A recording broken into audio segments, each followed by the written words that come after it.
മുംബൈയിൽ യാത്രാ ബോട്ട് മുങ്ങി 13 മരണം. നാവികസേനയുടെ ബോട്ടും യാത്രാ ബോട്ടും കൂട്ടിടിക്കുകയായിരുന്നു. മരിച്ചവരിൽ ഒരു നാവികസേന ഉദ്യോഗസ്ഥനും. നടക്കുന്ന അപകടത്തിന്റെ ദൃശ്യങ്ങൾ 24-ന് ലഭിച്ചു.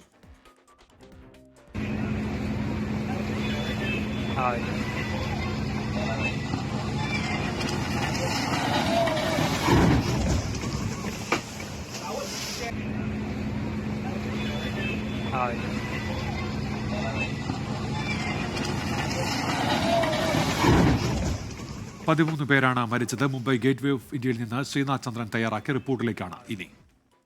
മരണസംഖ്യയെക്കുറിച്ചുള്ള ഔദ്യോഗികമായ സ്ഥിരീകരണം വന്നതോടുകൂടിയാണ് ഈ ദുരന്തത്തിന്റെ വ്യാപ്തി എത്രത്തോളം ഉണ്ട് എന്ന് യഥാർത്ഥത്തിൽ ബോധ്യപ്പെടുന്നത്. നാവികസേന അല്പസമയം മുമ്പ് പുറത്തിറക്കിയ വാർത്താക്കുറിപ്പ് പ്രകാരം 13 പേർക്കാണ് ഈ ദുരന്തത്തിൽ ജീവൻ നഷ്ടമായത്. അതിലൊരാൾ നാവികസേന ഉദ്യോഗസ്ഥനാണ്. ഈ നാവികസേനയുടെ സ്പീഡ് ബോട്ടിൽ ഉണ്ടായിരുന്ന 2 ജീവനക്കാരും ഈ അപകടത്തിൽ മരിച്ചിട്ടുണ്ട്.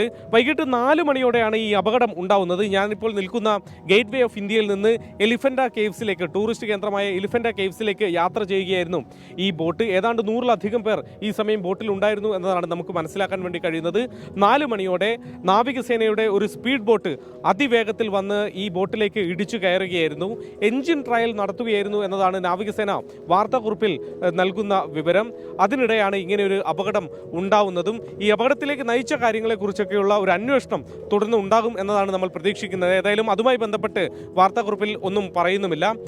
ആശുപത്രിയിൽ ഇപ്പോൾ പ്രവേശിപ്പിച്ചവരിൽ ഏതാണ്ട് ഭൂരിഭാഗം പേരും ആശുപത്രി വിട്ടു എന്നതാണ് നമുക്ക് മനസ്സിലാക്കാൻ കഴിയുന്നത്. അതേസമയം 4 പേരുടെ നില ഗുരുതരമായി തന്നെ തുടരുന്നുമുണ്ട്. മരണസംഖ്യ ഒരുപക്ഷെ ഉയരാനുള്ള സാധ്യതയുണ്ട് എന്നത് ഈ ഒരു സ്ഥിതി സൂചിപ്പിക്കുന്നുമുണ്ട്.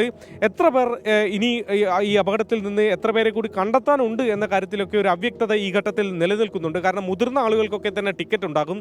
ചെറിയ കുട്ടികളും മറ്റും ഈ ബോട്ടിൽ ഉണ്ടാകാനുള്ള സാധ്യതയുണ്ട്. അവരുടെ എണ്ണത്തെക്കുറിച്ച് ഒരു വ്യക്തത ഇപ്പോഴില്ല എന്നതാണ് നാവികസേന തന്നെ പറയുന്നത്. അതുകൊണ്ട് നാവികസേനയുടെ തെരച്ചിൽ ഇപ്പോൾ തുടരുന്നുണ്ട്. നാവികസേനയ്ക്കൊപ്പം കോസ്റ്റ് ഗാർഡും മുംബൈ പോലീസിൻ്റെ ഈ തീരസംരക്ഷണ സേനയും ഒക്കെ തന്നെ ഈ രക്ഷാദൗത്യത്തിലുണ്ട്. ഒപ്പം ഹെലികോപ്റ്ററുകളും ഈ രക്ഷാദൗത്യത്തിൽ പങ്കെടുക്കുന്നുണ്ട് എന്നതാണ് മനസ്സിലാക്കാൻ വേണ്ടി കഴിയുന്നത്.